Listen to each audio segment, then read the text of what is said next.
Hey guys, what's up? My name is Matt Workman for Cinematography Database, and today we're going to be talking about lighting and shooting a White Cyc music video. This is kind of a hybrid video where we're going to talk about lighting and talking about camera work, because the music videos, the DP really gets to be the artist quite a bit, and you have a lot of control. So hopefully if you're going to try to approach a music video like this in the future, that this will help you in some way. So before we get into the lighting and the camera work, I'm going to say that this is a music video at around, I would say, the 2 to 3 star level of execution. Now, it's the high 2 stars, of course, for indie stuff. And it's like probably pretty moderate for a 3-star music video, which there aren't that many of these days. I'll say that for some context, this is going to come off as a humble brag that about 1 or 2 years out of college, I was shooting music videos this big and bigger, not super frequently, but I was shooting them every once in a while. I'll flash you some photos. One of them was for Akshay Kumar, who is a Bollywood star, and Snoop Dogg. This was in Chicago at RDS Studios, or Stages. It's actually a stage bigger than this, because this back wall here is about 100 feet wide, and about that many space lights. We actually had more lights than I'm going to be using here, and on that music video, we had a Jimmy Jib and I think 4 cameras, with a dolly, a slider, a bunch of different operators. It was a big job. Long story short, if you end up in a situation like that, I had to do a lot of research to be able to prepare myself to be able to light that and shoot it. And I hope that if you get yourself in a situation like that, that this video will help you out, because I needed help back then. So that's why I'm doing this. So let's get right into the lighting and the camera work. So let's look at this stage here. So this stage, like I said, this is 100 feet right here. That's about 100 feet long, which is a big stage, but it's not the biggest. There are bigger ones. Let's see what else here. They're hard to see, but these are space lights. They're white against white, so it's not the best, but there's 1, 2, 3, 4, 5, I screwed up, 6, 7, 8, 9, 10, 11, 12, and that's rough. So what you'll realize, hopefully, is that we have this very bright white wall, and what we want to think of this is not a white wall that has light against it. We want to think of the entire cove as a light source. Like if it was a gigantic LED wall of LEDs and it was emitting light, that's the way you want to think about it moving forward. At least that's the way that I think about White Cycs. Now, what's special about this White Cyc is that the floor here is not white and it's not matte paint like a cyc that has a floor. In this case, this flooring is actually black plexi or black rubber mat, which is what I've used on my bigger music videos. Black plexi that big would be very expensive. I've actually done music videos about this size where we've used this rollout rubber mat that seams up very well so you don't see the seams, and it's reflective and black just like this is. So this is kind of a black mirror. It's black plexi, it's black plastic. That's what the floor is. And what you'll see here is that, especially from this high angle, is that this black floor picks up the reflection of the white wall. It's slightly grayer, and there's something happening with the Fresnel effect, but I'm not going to dive into the Fresnel effect on this video. Just look at this though, pretty cool. So they are in full silhouette. The only light source here are these space lights and this back wall. So they're in full silhouette because there's no light from the front.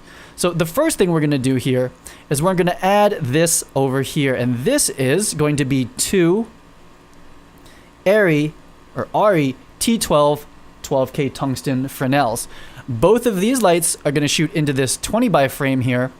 This is a 20, wow. I should use a smaller pen. This is a 20 by 20 grid cloth right here.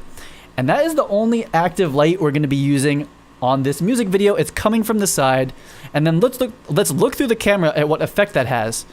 So here is the shot through the camera with no lights on, or just the cyc lights, no key light yet, right? So full silhouette. But what I want to call attention to is this horizon line. This is very important on a music video like this.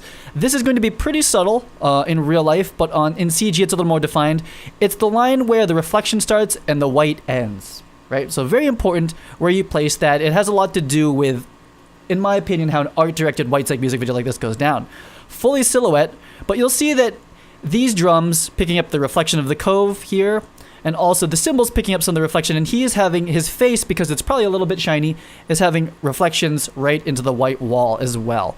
And you'll see here, this shiny floor gives us this, basically lighting the floor for free, and these very cool, shiny, and sharp to blurry reflections that are going on. So let's look what happens when we add the key light. So this is the lighting without any key light. Let's see what happens when we turn on our key light. So it's very subtle, right? Very subtle.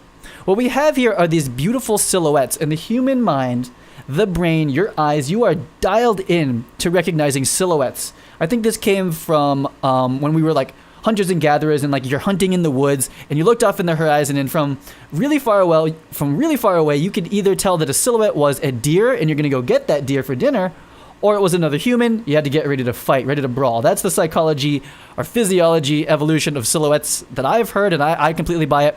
Strong silhouettes are really important. It's the strength of a White Cyc music video. Every light that we add to a White Cyc music video from this point on is basically ruining that silhouette effect. So we want to be really subtle with it, and here is very subtle.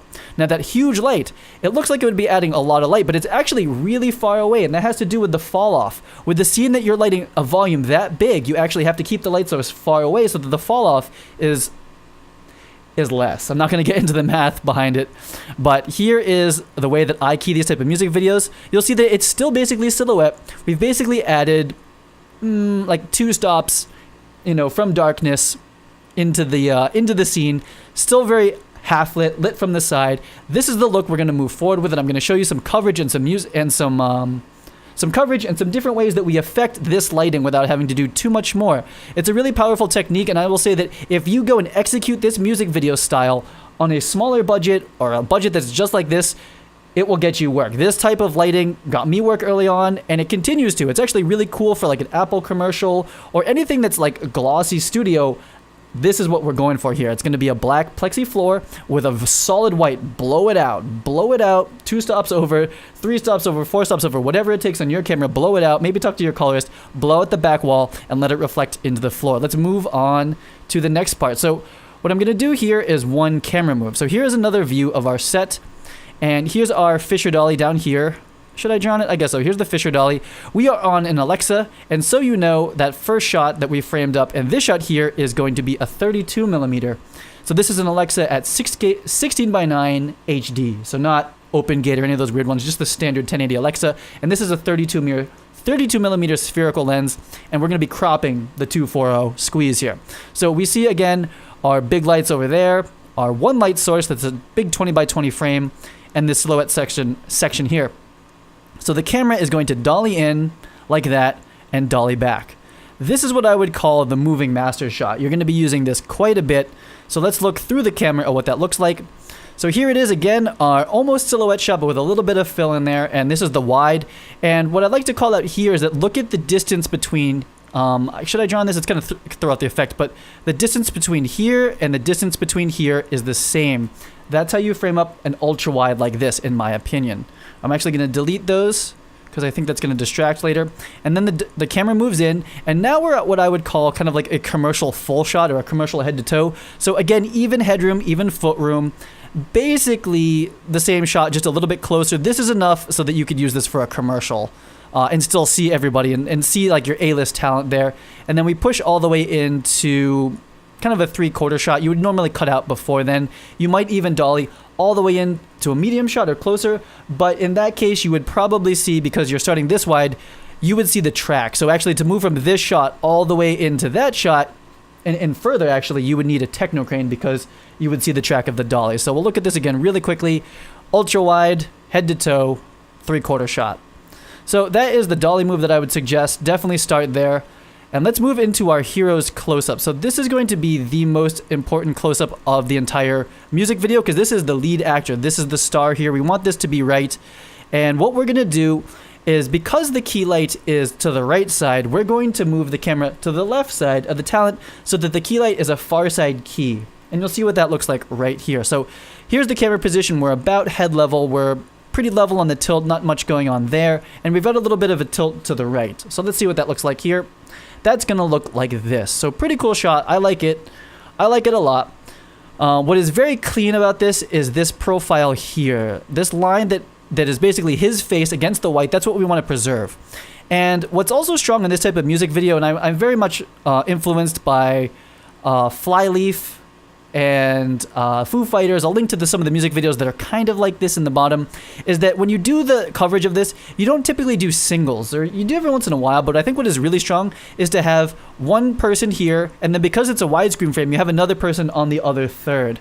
And we'll look at how you change that up. That's one of the strongest things I think about this type of music video, is that you see 2 people performing at once, one out of focus. I think it's really cool. I like it. But what we don't like here, in my opinion, is all this return fill light here. So see all this light on his face?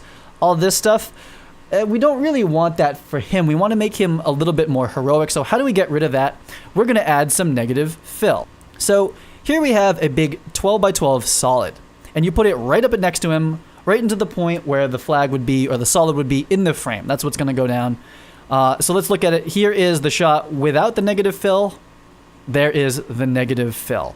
So what we're going to do is we're going to look at through the camera now. So here is the shot with the negative fill. You'll see that this side is fully silhouette, and full silhouette looks great against white. Like I said, silhouettes, humans, we like it. We want to do that here. We want to add just a little sliver from the key light right there, and it's almost, I'm actually underexposed here. I'd say this is a stop underexposed. You can play with that in color correction, of course. And then we're going to add one more thing to this that makes it even cooler, I think.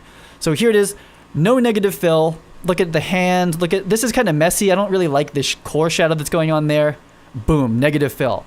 That's why you use negative fill. You need negative fill on a White Cyc. If all you did on a White Cyc commercial or music video was turn on space lights, bring one key light and one negative fill, in my opinion, you could execute perfectly the entire photography of it. So what we're going to add next is a flare, because we're cool like that. Music videos like flares. They just do. You can shoot with anamorphic lenses. You can shoot spherical. You can add them in post. Flares look cool. They add a little bit of something to it, I think. I mean, it's, everyone likes lens flares, right? I don't think I'm gonna have to convince anybody on that. So here's what it looks like with the lens flare. We have a source 4 right there shooting directly into the lens, but of course not getting direct light onto the talent. That's why a source 4 is pretty good for that. And there it is. There is the same shot with the flare. So let's look at the progress. Here's the shot framed up nicely. I like it. This is, I believe, a 65mm on the Alexa. Again, spherical with a crop. But no negative fill. It's a little bit messy, a lot of return light. Here's the negative fill added, much cleaner, much more graphic, very, very graphic look. And there we added the flare, it kind of hazes it out, adds a little bit of low contrast like everybody loves these days. And the flare, we're doing good stuff. This is stuff that's actually pretty affordable to do. It doesn't take a lot of lights. It does if you're going to have a huge set like this. But picture that you could do this on a pretty small set if you didn't need to see their feet and do that master shot. That master shot is kind of the reason you would have to do a shot. You'd have to shoot on such a big stage. Say you want to do a big dolly shot side to side, you need a big stage to do that. But you could do these shots against probably a 20-foot White Cyc. You just have to keep moving everybody around. So let's move into the last part of this here. We're going to do some coverage here. So our first shot we're going to do for coverage is a medium shot of our bassist. Now I know the bassist is 1, not wearing shoes, and 2, using a guitar. I didn't have a 3D model of a bass, so he's holding a guitar. Sue me. What we want to do is foreground our lead singer here, but not show his face, and be out of focus, and then we want to put our bassist in the other third.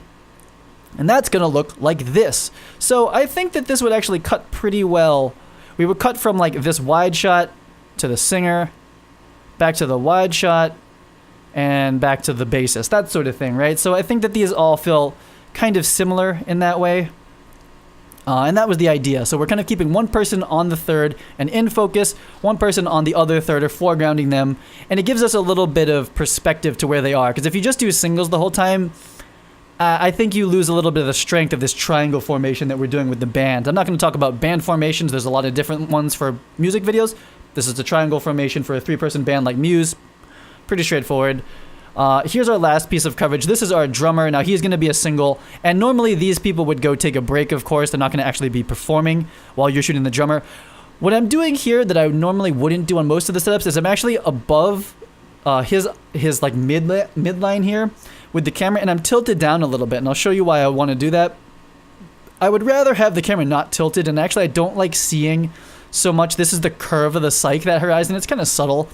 But the reason I actually came up higher versus shooting this level is because I want to see the top of these cymbals, because the top of these cymbals have this nice glancing, shallow angle reflection from the White Cyc. And I don't really like shooting up at cymbals. A lot of times you tape them, and the underside of cymbals, I don't really like them. I'm a drummer too, so I have my taste about cymbals. I like looking at the top of cymbals like this, and it kind of gives us a good view of this whole drum set. So that was our look at lighting a White Cyc. Again, this is relying on a white wall that is pure white, light it as evenly as possible, and then a floor that is black and reflective, so black plexi, black rubber. You can paint concrete with shiny black paint. There's a lot of ways to do it. I've done basically all of them. The best is the rubber, in my opinion. I even think plexi is a little bit like fragile, and the seams look really bad because plexi comes in 4x8 pieces, whereas the rubber comes in 4-foot rolls. They can roll out for like 32 yards. Super expensive. I did this once for a music video that was recreating kind of a Taylor Swift Shake It Off vibe. I actually wrote an article on Shake It Off and then got called because of that article to shoot a music video like that. Funny enough, so blogging can get you work as a DP. I am the proof of that. And we used the rollout plastic. I don't remember the exact name. Maybe I can find a link for it somewhere. It was mostly the production designers find. But that is the idea. You're reflecting the white cyc into the black, and then you want to add as little as light possible to not disrupt the silhouettes that are going to be happening. And then you want to use negative fill to preserve some of the silhouettes. And you saw that with the lead singer shot. And in general, you want to keep the shots kind of at level. You don't want to be tilting down or up too much in a studio job in general, but this type of music video, in my opinion, looks good with somewhat more telephoto lenses, so your 40 to 50 to 65 mil, that sort of thing, for your wides. Our wide shot was a 32 because it was a dolly shot. That's pretty good, but you want to keep it kind of level because you want to keep this horizon between the cyc wall and the floor in the shot. Keeping the camera level will help you do that. So I hope you guys learned something from this. If you get a music video that wants to have a similar look, if you're talking to a director that's like, hey, we want it to kind of look like this, now you know at least the high-level concepts that go into it. So that wraps it up for this video. All of these images were created with my plugin called Cine Designer. It is becoming quickly the industry standard for visualizing camera work and lighting, like you saw in this video. You can learn more about that at cinedesigner.com. Cine Designer R2 is coming out very soon. There's a lot of new stuff in it. I'm going to be doing a whole lot of new tutorials on my secondary YouTube channel, which is dedicated to actually teaching the nitty-gritty of recreating this type of work for your jobs or for whatever reason, whatever you want to be doing with the Cine Designer.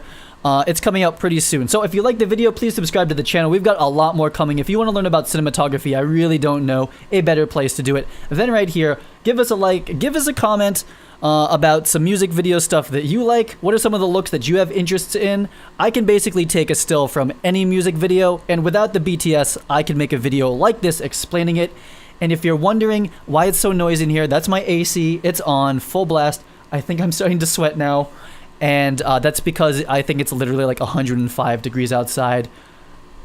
So I have the AC on. Sue me. I'll see you guys on the next episode. You guys get out there and plan better, shoot better. Cheers, bye.